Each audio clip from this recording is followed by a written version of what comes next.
need microphone.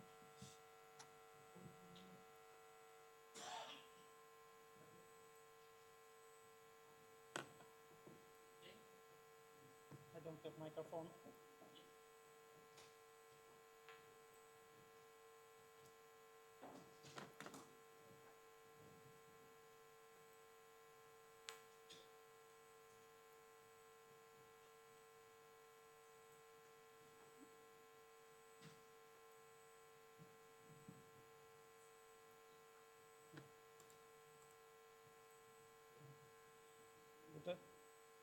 Okay. Good afternoon, dear colleagues.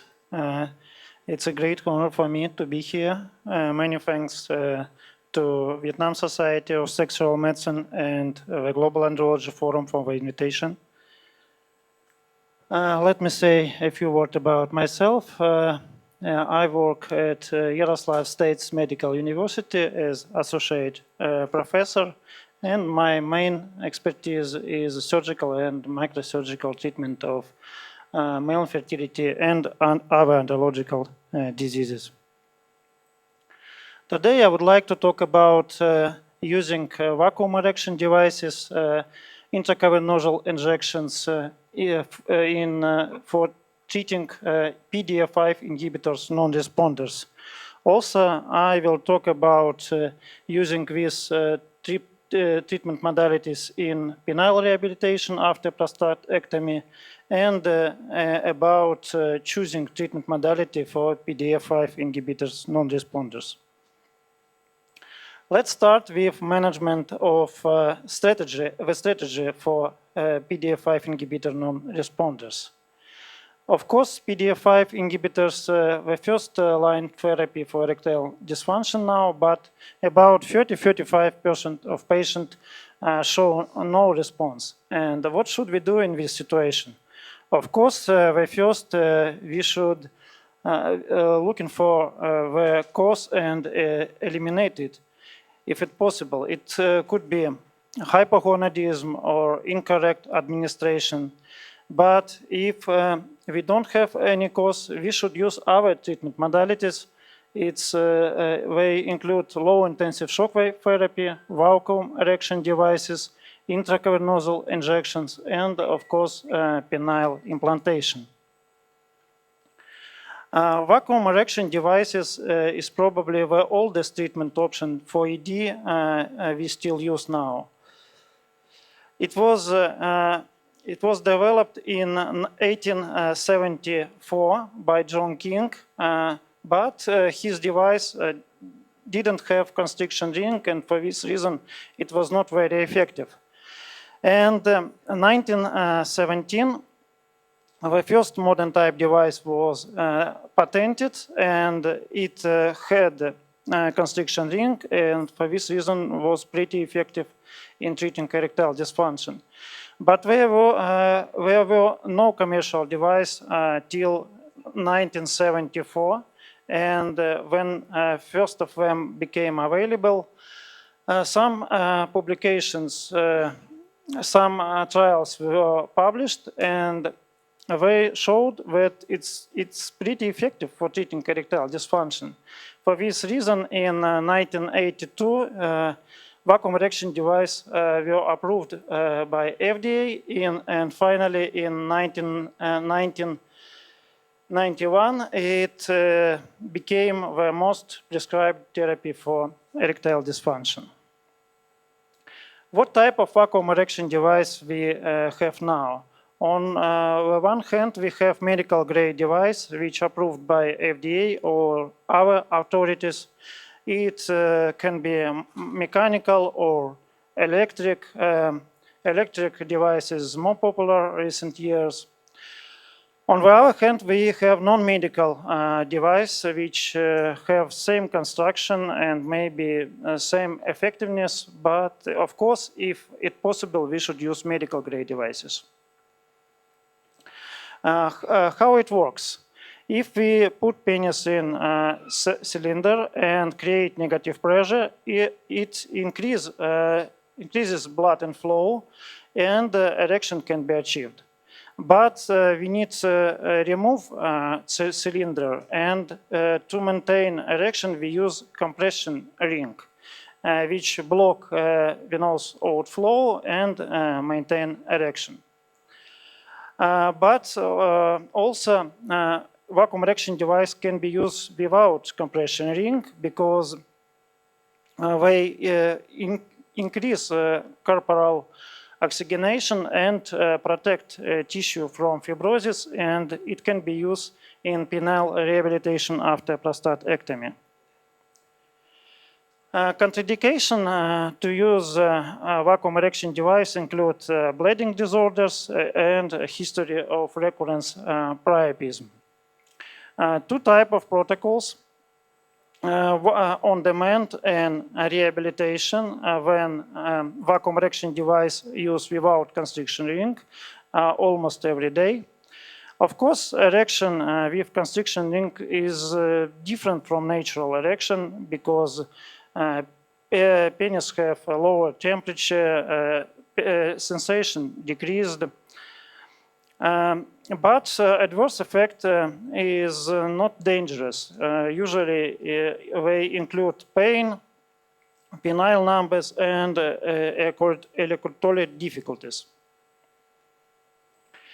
If we have two types of protocols and PDE5 inhibitors, we can create a wide range of strategy for PDE5 inhibitors non-responders, but the most often used is combination PDE5 inhibitors with vacuum erection devices.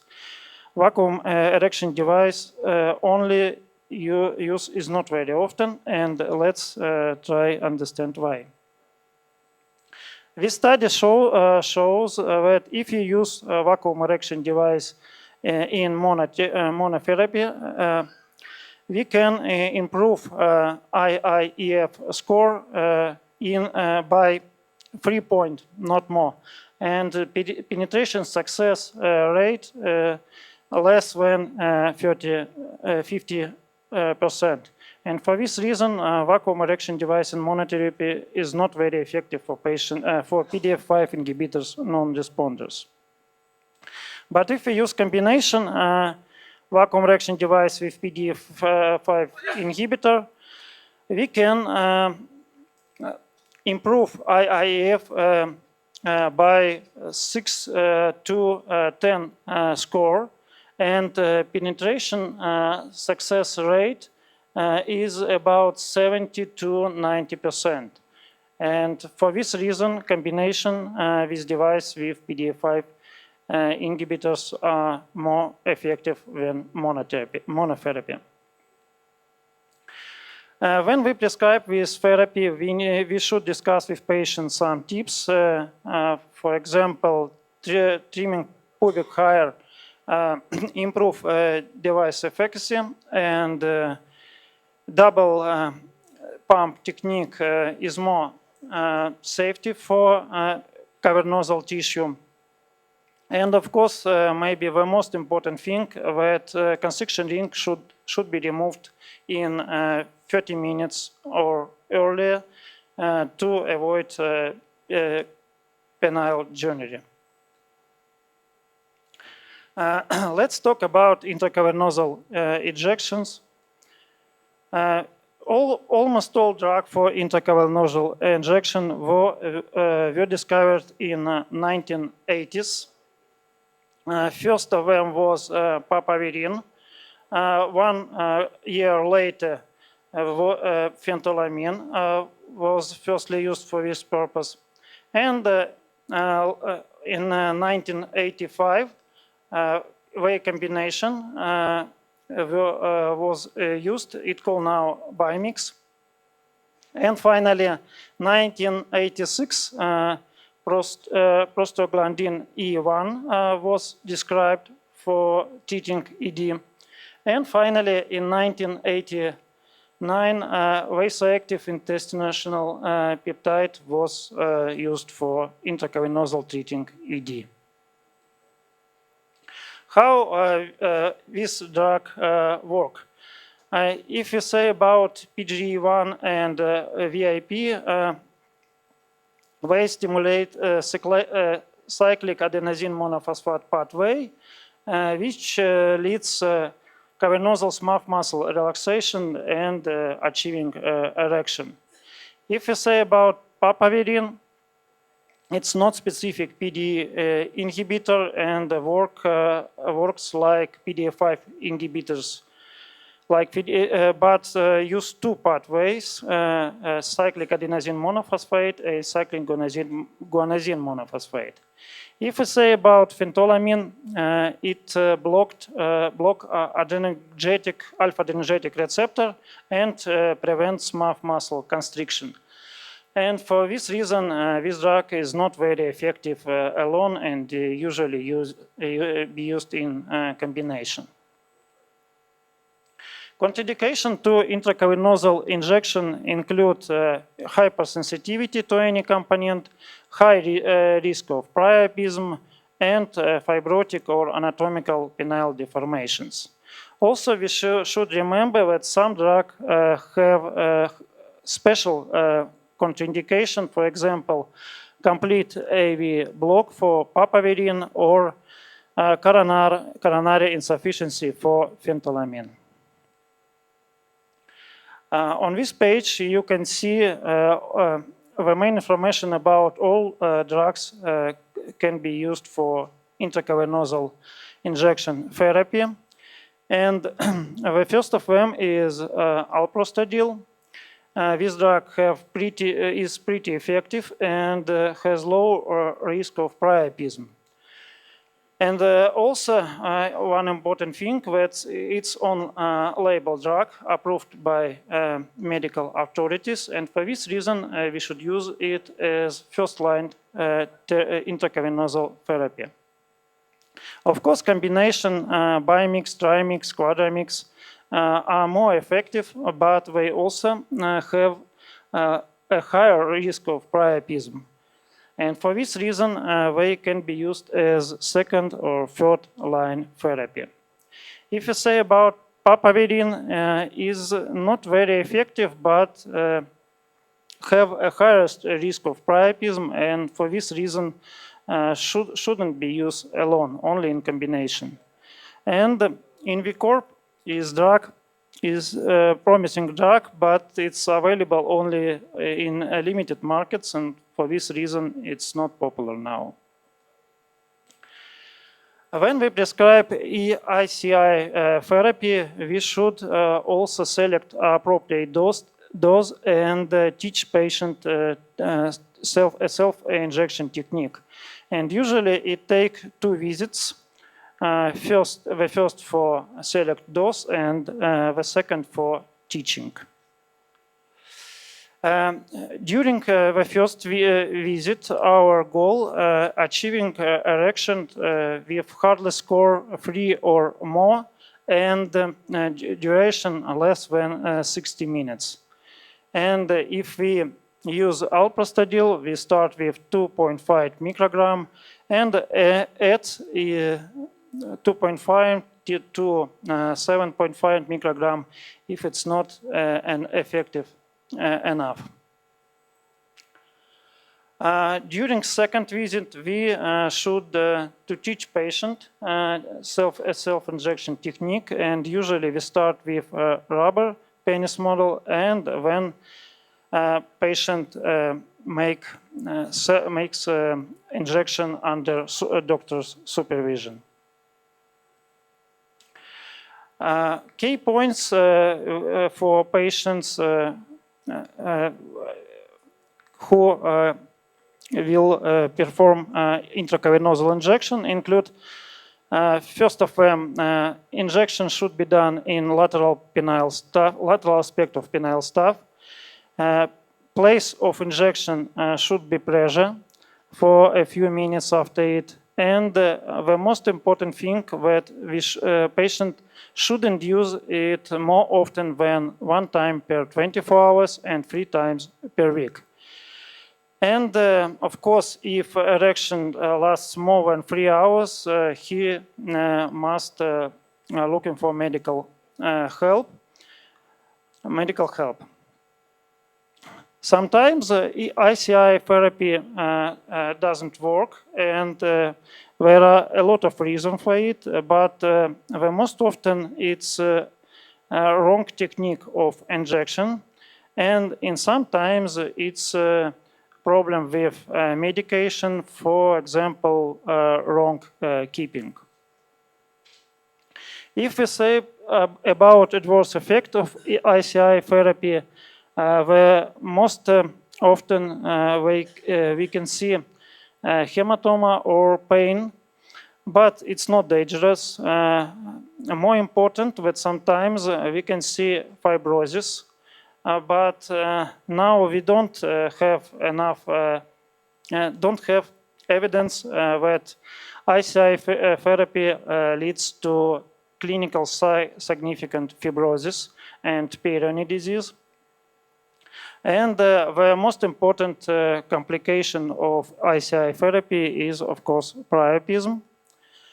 Let's say about it.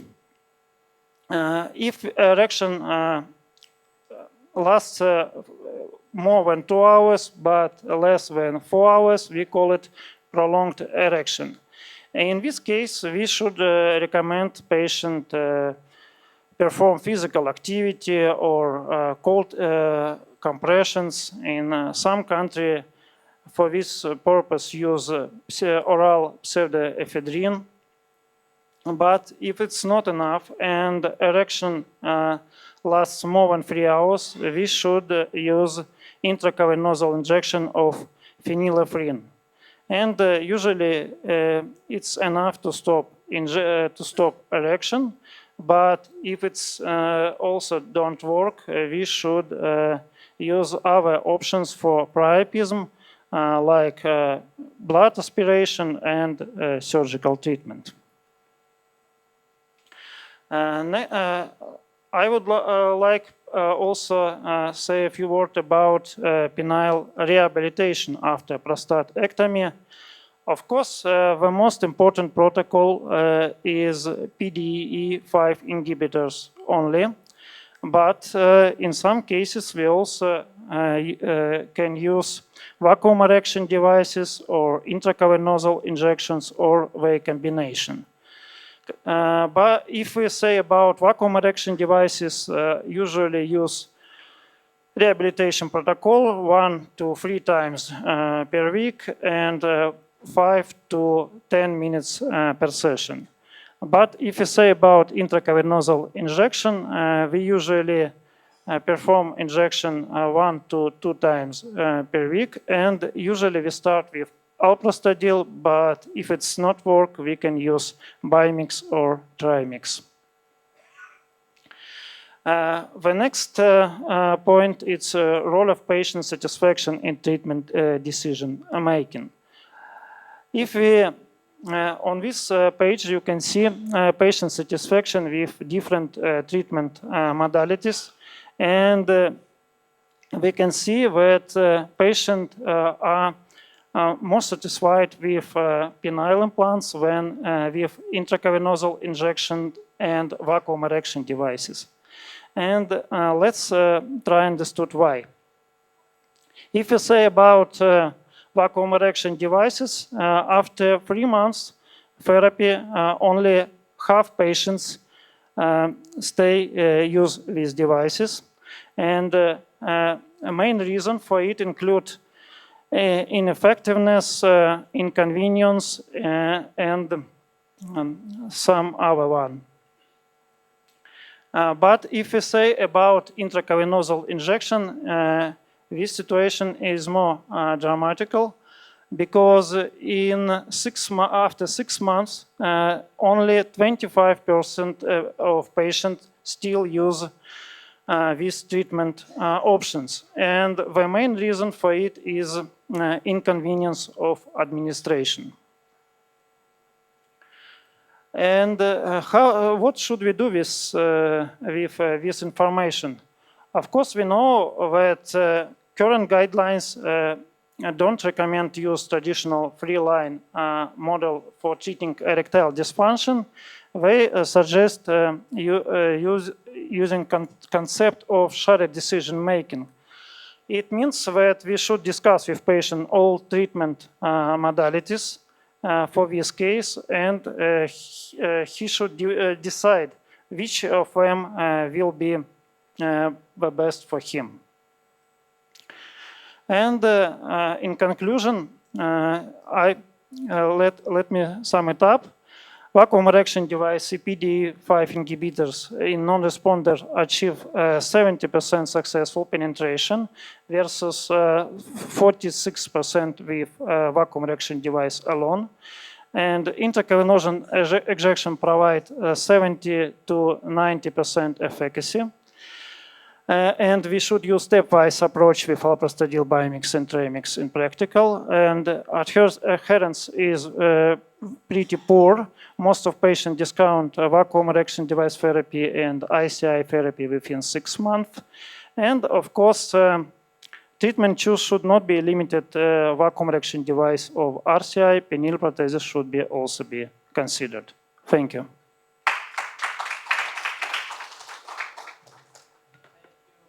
Thank you, Alexei, for this very nice presentation. Thanks also for staying in times so you